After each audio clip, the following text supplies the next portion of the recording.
Yeah, how not to try to evolve your architecture. This is the talk that we are going to have during this time. So first of all, I would like to ask you, what do you think is architecture? So just open your mic and answer the question if you have an idea of, or yeah, what do you think is architecture? What's architecture for you?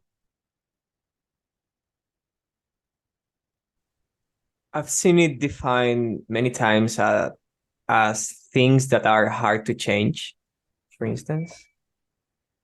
Yeah, good one. Other ideas?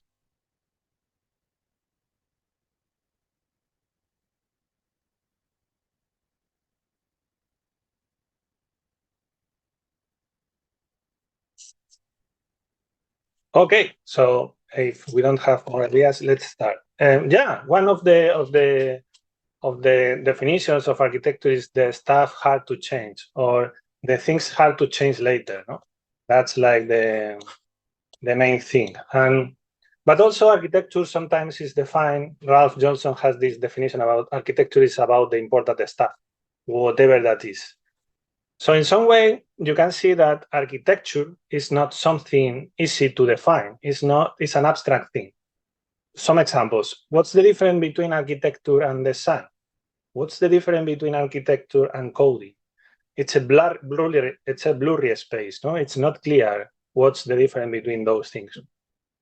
So anyway, just because of this, we are going to focus on this idea of things that are hard to change. And the idea of this presentation is talking about how can we move from that initial point, that things that are hard to change, that are going to be always hard to change, to things that we expect to change. This is like the main focus of this. So first of all, I want to present myself. I'm Javier López. I'm working in ThoughtWorks. And if you want to connect with me, you have there some LinkedIn and Twitter. And also I do some podcasts in ThoughtWorks in the Hablando Software series. So just join if you are interested. Great. So let's start. We are going to talk today about evolutionary architecture. And what's an evolutionary architecture? Is an architecture that supports guided incremental change as a first principle across multiple dimensions. And this is basically trying to follow these ideas of the origin of a species of Charles Darwin, that you know that the species change during time, adapt to the new environment, and that's what we want to do. We want to adapt our systems or our software to a new environment when things change. If we don't change, we will have problems in the future with our systems. So for evolving our architecture easily, we are going to focus on three different aspects that are, in my opinion, important. That are incremental change, architectural coupling, and fitness functions. For example, if an architecture of a system is designed to be monolithic, change it to a microservice-based architecture would require significant effort to restructure the system. How can trying to have these three things in mind can help us to do this easily? Great. First of all, incremental change. What do we mean with incremental change when we are talking about evolutionary architecture? What we are saying is that the architecture should facilitate change in small increments. And that means that we can change the architecture in small steps, with frequent and small steps. And this is going to take into account two different aspects of the same. That's development and the operational part. Development should be how teams build software incrementally, and operational is more related about how teams deploy software and run software. How in the company are we able to monitor the system? All that stuff should be there. Super. So if we focus first on the development part, for having an evolutionary architecture, we should be able to go fast to prod. Why? Because we were saying before that we are interested on small increments. To have a small increments, we need to be fast to go to prod. There is a kind of relation between how fast we are going to prod versus how many increments we do.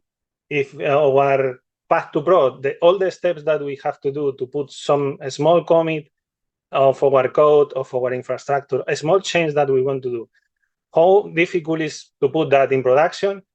If that's really difficult, that's going to avoid us to create more small increments. It will produce that we create bigger batches, so we will reduce the number of changes that we are trying to follow. And we want changes, because if we want to evolve, we want to use those changes to understand if we are going to the right place, to understand what's the right place to take. So the development phase is important. We have to find our path to prod and trying to make as fast as we can.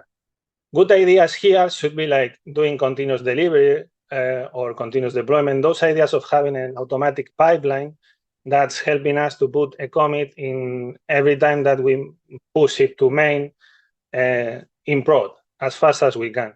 But also we have other things related to this, all the environments that we have, all the pre-production environments that we have, all the manual steps that we have. If, as I said, if for deploying to prod we have to spend weeks, that's a kind of constraint to the number of changes that we can do to our architecture.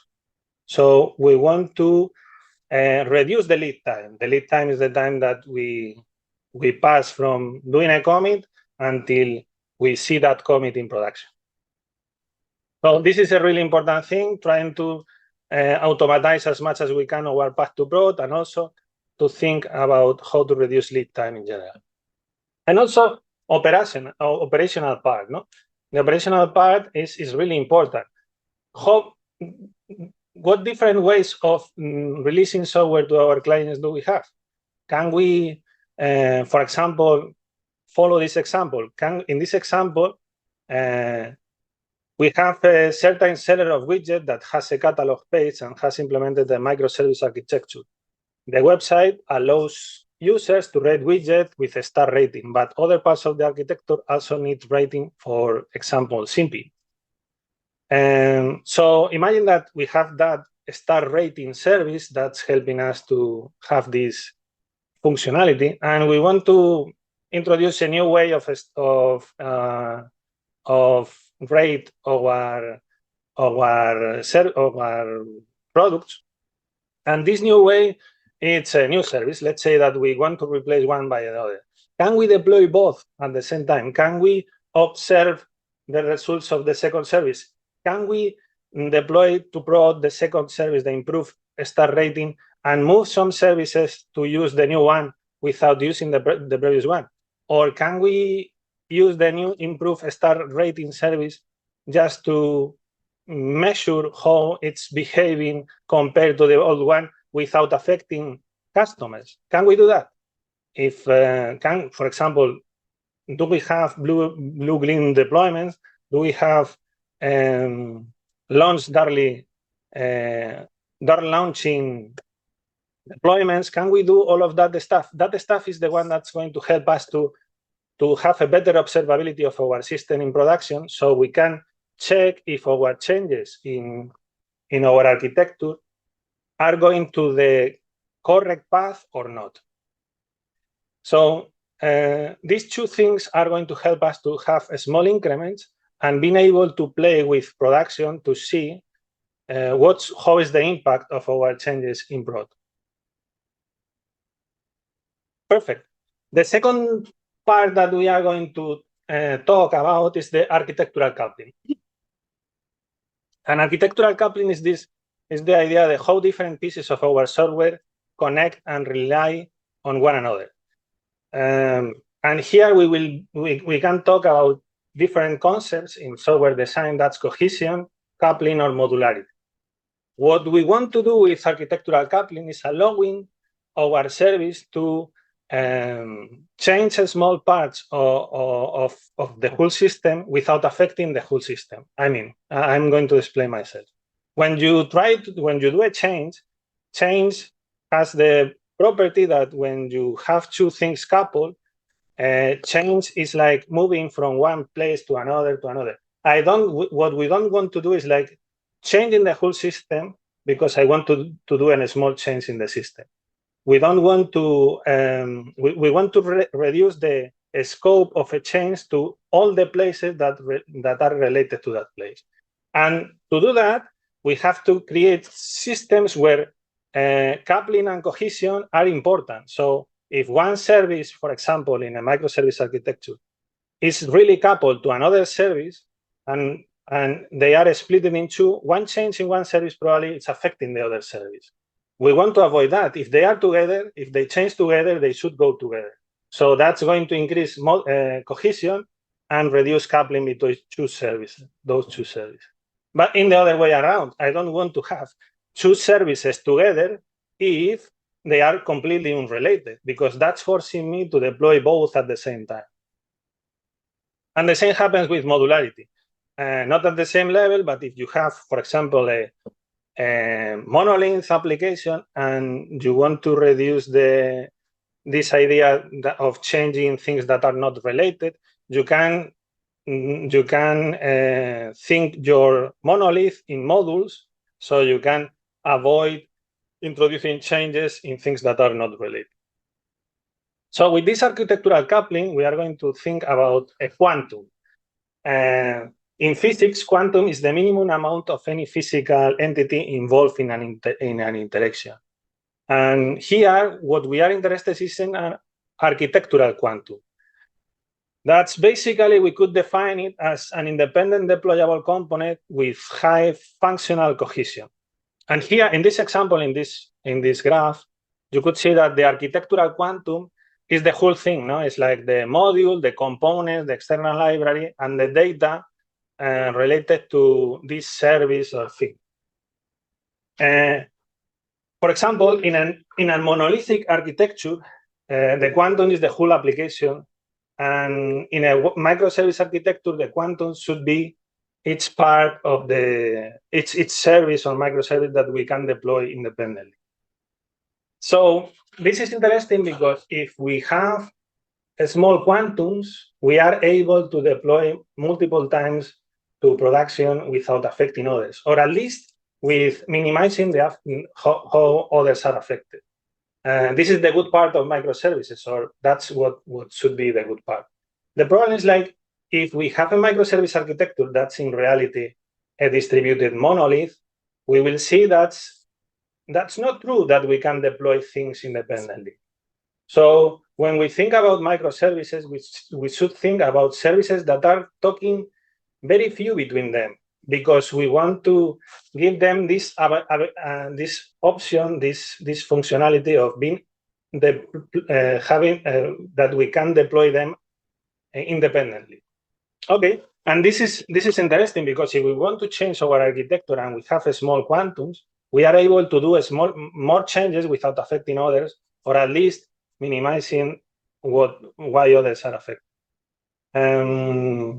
Also, taking into account the other two things, the cohesion and the coupling of our services. In a monolith application, I would say that we can do something similar. We are going to deploy always the whole monolith, but we can obtain some good benefits of having a better modularity inside the monolith. Even that's also helping us to go later to microservices. If we are able to split a monolith in different modules, it will be easier later to change it to microservice, to do the experiment that we want to do, to evolve our architecture, because things change. And one example of this could be like, if imagine that you are a startup company and you have just one team. So what's the sense of having a microservice architecture with 4 developers? There is no sense with that. It's a complicated thing, more difficult. But imagine that the company grows and you have 10, at some point you have 10 teams. And it's very difficult to work in the monolith because every team is trying to change things. And so you have to change something in the monolith. You can create modules in the monolith, perfect. And you are not going to interact too much between teams, so teams are going to be more or less autonomous. But at some point, probably there is going to be a problem related to a number of deployments that you can do, or the number of tests that you have, because you are deploying the whole system and you are not sure what others have done and all that stuff. You don't control what you are deploying so much. In that case, perhaps you could start thinking to move to microservices. But if you don't have good modules, it's going to be really difficult to go to microservices. That's why modularity is an important thing, because it helps you to evolve to another architecture with different trade-offs if you need it. Super. So, and this is the third part that we were talking before, the fitness functions. The fitness functions is basically a function that's going to help us to understand how well a system meets a specified architectural goals. In a way, the best way should be that this is automatic, but sometimes that's not possible. For example, some examples of fitness functions should be measuring latency or performance test or security code analysis. All of those things are methods that we can use to understand how good is our architecture based on some goals that we want to achieve with the architecture itself. Some examples. First of all, I'm going to talk about different types of fitness functions. We can split the fitness functions in, for example, holistic, atomic. If we think about what they are trying to measure, atomic fitness function run against a singular context and exercise one particular aspect of the architecture, versus holistic that should run against a shared context and exercise a combination of things. And later, if we think about how fitness functions can be run manually, for example, I could give you, if you are interested on UX and you want to check that things are well based on some designs that you want to follow, some principles that you want to follow, in the front-end part, it's really difficult to automatize US checks, no? So probably you need some manual tests that you have to run against those components, those visual components, not the logic. I'm talking more about the component. But in general, the best way of doing this should be automatize those fitness functions, because we want to have early feedback of what's happening in the system. If our change has what's the feedback that we have from this fitness function about the changes that we are doing in our architecture. And later, if we think about when are we going to run this fitness function, could be based on, could be trigger or continuous. Trigger is basically is when the fitness function is executed because an event that's happening in the system. For example, one fitness function are your unit tests in your pipeline. When you are running when you push to main your code, a pipeline runs, so it's a trigger fitness function that's going to check your test in general, are going to check that your code is in a releasable state. If they don't pass those checks, your fitness function, that your pipeline breaks and tells you that the system is not in a releasable state and you have to fix it. This is what we are trying to find with this fitness function, having this early feedback about things that are happening.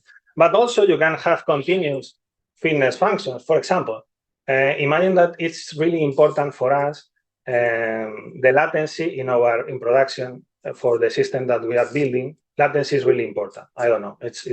So the best way to have early feedback about that is having a system, having some monitoring in production related to the latency of our services to check if we are under some good parameters or not. To check, to react and doing something related to those problems. Great. So, for example, imagine that I can give you some examples of fitness functions. That's, I think, the best way to understand this. Let's say that we have that for us, for our company, security is really important. We are a bank or whatever, and we have data of our clients, and we don't have to be hacked, or we don't have to. Security is really important. So, for example, we want to be sure that all of our products, of the software that we are building, has a minimum surface to be attacked by hackers that know some of the problems that our third-party libraries have.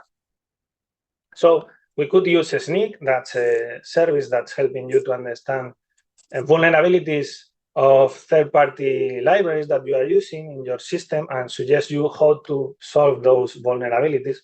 Or so you could run a Sneak, for example, in your pipeline. So every time you do a change in your code, you can check how good the vulnerabilities that we have, and if we can solve it easily. You have that feedback, and you can understand with that if you are going to, how good you are trying to solve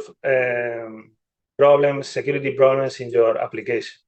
And also with Dependabot. Dependabot, it's a tool that can help you to upgrade the dependencies that you are using, so that you can understand if you run this every day and you run also your pipeline, you could understand how good is your code to accept new version of the libraries that you have.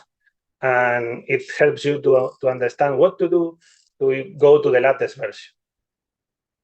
These are these two, for example, could be like trigger fitness functions that can help us to understand how good we are managing security issues.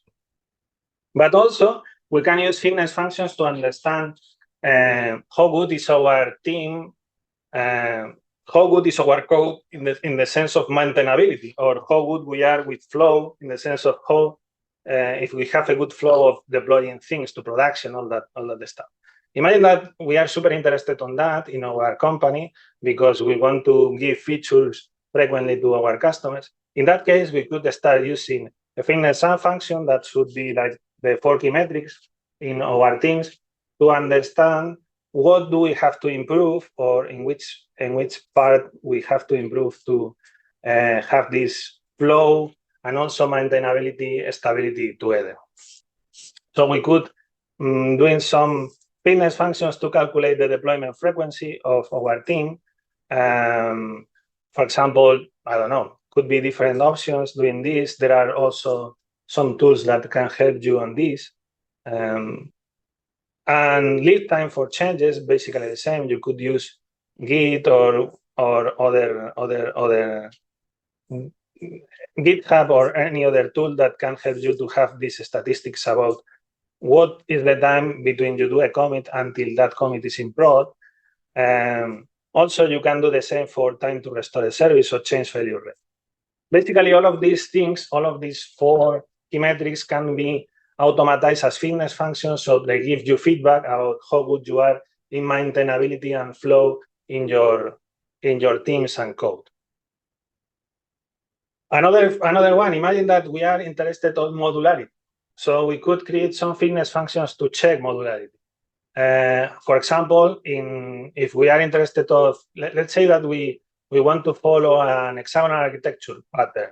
So we want to be sure that our domain logic is not going to import any infrastructure code if it's not because of an interface in the middle. So we could use ARUnit. That's a tool that can help us to understand if this is happening in our code. So if some developer tries to do this thing without thinking too much about it, our test could warn him about he's doing something that's against what we have decided in the past.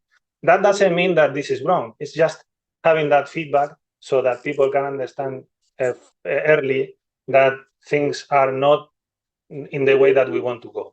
The same happens with this. This is an example of Good Fences. That's a library for JavaScript, so you can do something similar here.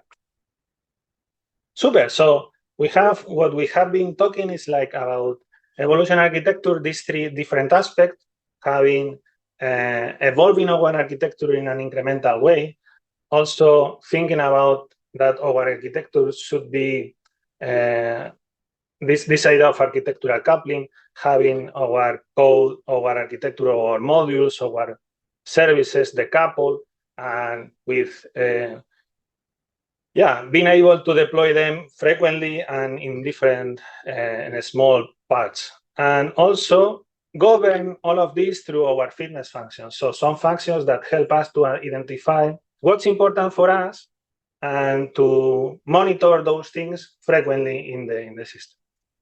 But okay, so the first thing of all of this, how can we identify those fitness functions? How can we create those fitness functions? The first thing that we have to do is like to understand what we want to measure.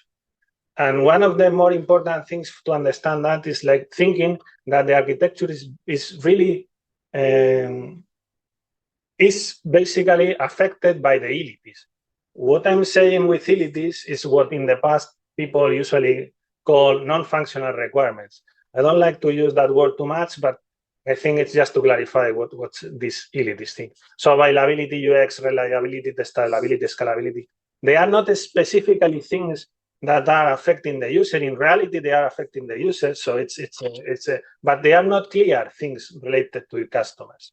It's more a thing related to how the system behaves and what's important, in fact, for the company.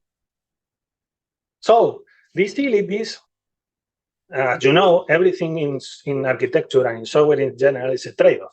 You cannot select one thing without paying a cost for selecting that thing. In general, in life, it's like that. You can, if you go through a path, you lose the rest of paths. You have to select what you are doing. And in architecture, it's the same. If the ilities are going to shape our architecture, then we should decide which are the more important ilities for us, for our company.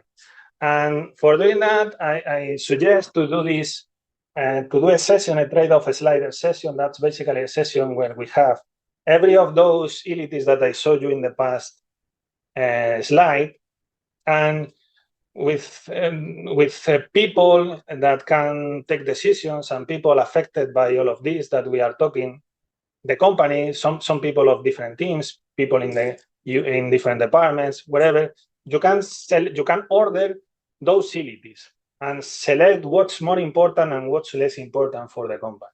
So, for example, I was doing this exercise for the Netflix catalog. It's an invention. It's just me that I'm trying to play. And imagine that we have for Netflix catalog, we say that the more important thing for us, the more important ility is the UX, later availability, after that performance, scalability, and deployability. So with all of that in mind, we can decide and say, okay, we have these things. What those things do? It's like with that, we have a best theoretical architecture that could fit with those ilities. Okay, I don't know. For example, let's say that's microservices. It's not every company is the same. We are not in the same space, so it's not that going to be always the same answer. For example, if you are doing a desktop application, microservices has no sense at all, probably. And so there is a best theoretical fit architecture, but that means if we are in the real world and things are not, the perfect is the enemy of good. So it's impossible to select to go directly to the best possible, to the best architecture based on our ilities. Because it's not just those ilities that are important. It's also what's the context in what we are working, the teams that we have, the people, the knowledge that we have, even the business at the moment of the business. All of those things are going to force you to not wait for the best architecture that fits your requirements. Or if you try to do that, the cost of doing that probably is going to be so high that you are going to lose in the middle of the battle. So instead of that, I suggest to use the least possible architecture that works. So one thing that can help you to solve the ilities that are important for you, to solve all of that, with the current structure of your teams, with the current state of your company, and thinking about that best possible architecture as something that we could try to go at some point, but like an ideal thing, like a goal that we could achieve at some point in the time. Also, we have to take that into account because we don't know the future, so things change. And if things change, perhaps our ilities change. So our perfect architecture are not interested in that anymore. So with all of this, how can we work in this way? First of all, I would say that we should identify dimensions affected by evolution, our entities, those things, the trade-off sliders thing, and understanding our more important entities, and with that, we could define some fitness functions for each of those dimensions. The things that those fitness functions are going to measure, and these entities that are important for us. As I explained you before, with UX, or imagine that UX is important, so perhaps we have one person checking in production that things are good, or in QA, or I don't know. That should be one of those fitness functions. Automatize as much as we can our fitness function. So the deployment pipeline that we were saying, if we automatize the deployment pipeline, we can put inside the deployment pipeline a lot of fitness functions to help us to understand if our changes are going in the right direction or not. Also, managing the infrastructure as code is a good way of doing this, because we can also check what's happening with the services and the platforms that we are integrating. And with this in place, we can experiment with new approaches in your architecture. We can change things. We can invent other approaches to solve the problems. So, and check our fitness functions to see if we go in the right direction or not, if we still maintain the important things for us or not. But with this, we are able to change things, to create experiments with different architecture, with different ideas, to see if we are solving some problems, if we are improving others, and continue maintaining stability with our fitness function. And this cannot be done once at the very beginning of the project and forget about it. You have to go and repeat this from time to time, because time passes and things change, and the system is going to change, needs to also change. So perhaps your ability changes, perhaps your context changes. Perhaps instead, as I said before, instead of one team, you have 5 teams. Or the economic change, and you have to reduce the dimensions of your teams. The company reduce the people. So this needs to change. And as easy we can change, it would be easier for us to maintain the business and doing all of that. Okay, so this is how can we do this idea of things that are hard to change, to move them to things that expect change. So we are allowing change in the system if we try to follow these ideas. We are allowing the whole application, the whole all the services to change, to find different approaches, maintaining those things as fitness, with the fitness functions governance and all these ideas of that we were talking before. Also, fitness functions have a benefit that there is no discussion.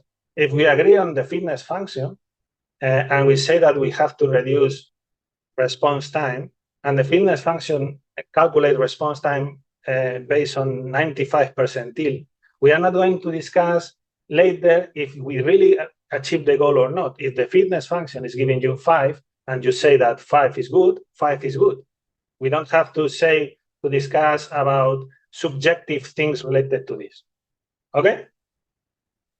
So it's a kind of way to move things to a more objective way, based on one agreement when we build the fitness function. Perfect, but all of this has a problem. That's how do we do experiments? I mean, to make this to evolve, we have to experiment. As in a species, things change because we have some changes in our cells. In software, you have to do a lot of experiments to understand where is the correct path to go. You can understand that you want to have, as I said, that we want to have good response time. How can we do that? Which I don't know. We don't know. You can have an hypothesis. We could change the database of that service and we can move it to another thing, or we can cache, or we can use Redis, or we can do another thing. How to prove it? We have the fitness function, change it. Okay, super. And that's fine. But then we have a small problem. That's this idea of how to take decisions. Experiments are also decisions. And to experiment, we have to experiment a lot. We have to change the way that we take decisions. Usually in companies, we have a centralized way of taking decisions. That's this committee that usually it's made of architects or people that have a lot of knowledge about the system inside the company, that they meet every 2 weeks and they decide about changes that other teams wants to do. But that is usually a problem in the sense that that has a constraint, as always. If we are one team, probably that works very well. You can always talk with the person that's more important inside the company, but if you have 10 teams and they want to have more and more changes, it's much more difficult that model scales. So we have the other option. We can go from centralized things to decentralize everything and delegate so everyone in the company can change and take decisions.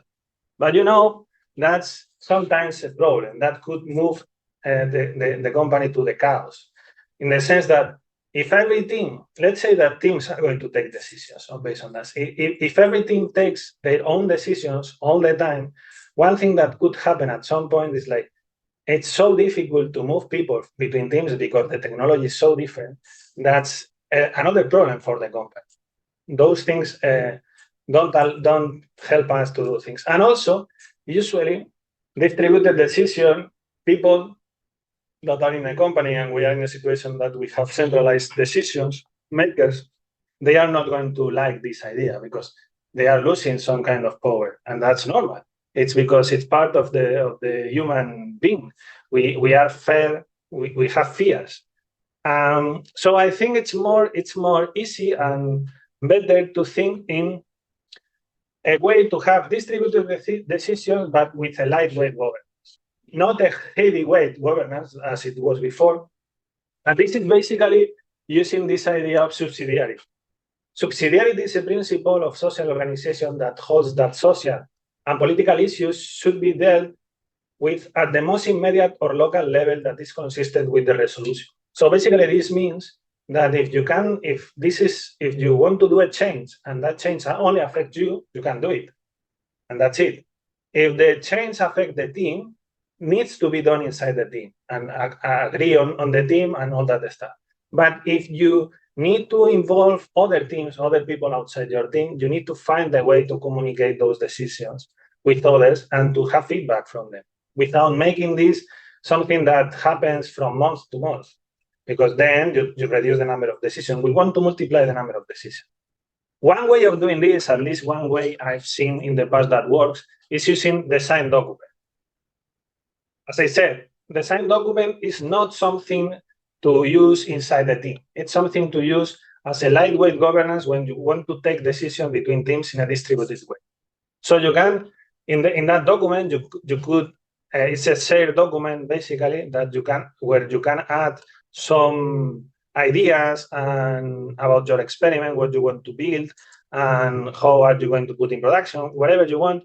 Not really, it's not needed to be super detailed. It's not that you want to do upfront design with everything. It's just more like the general idea of what you want to build to have a discussion. And in this scenario, you could have in the company that I was some time ago that was doing this, they have a kind of document facilitator that was one person, could be a team of people that are the ones that are going to find the people involved or affected by the changes suggested in the design document. So that's more or less is a kind of facilitator of the document, connecting all of them and make them to discuss through the document on what's going to be the change. So the document is the way to talk between these people, and you can also have the document facilitator can also decide to have a meeting or something. That's not a problem, but it's important that the decision about if we do this change or not is going to be needs to be time constrained. So it's not possible to take a decision and wait 1 month, because in that way we are in the previous step. It's better the centralized model. We have to take a decision in some days, 1 week perhaps, and continue with that.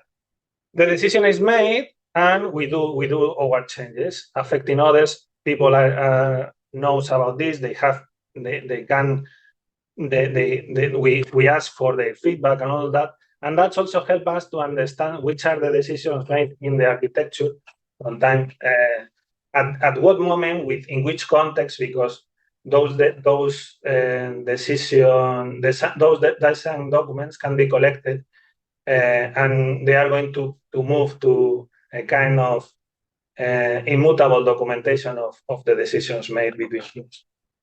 And this idea basically, this is going to help us to have more experiments in the architecture, so to see if our new ways of working maintain the fitness, make our fitness functions to continue in the same order of magnitude, or if we change or if we improve, we can experiment with this. And this is basically my presentation. If you want to give me feedback, it's in the schedule, in the Sched application, there is a place you can add their feedback. And it's time if you want to ask me something about this.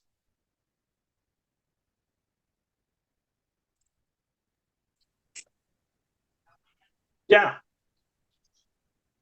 Angel. Hello. Thank you for your talk. I really enjoyed it. Do you have any recommended readings about the topics that you have talked about in this? Yeah, some of the resources that I use for this, it was in this slide. So it's Building Evolutionary Architecture. It's a great book. Also, Architecture: The Hard Parts. Or if you want to start with something, you can use Fundamentals of Software Architecture. That's giving you a rough idea of all the things that are related to architecture, and that are a lot. And yeah, so these three books are really good.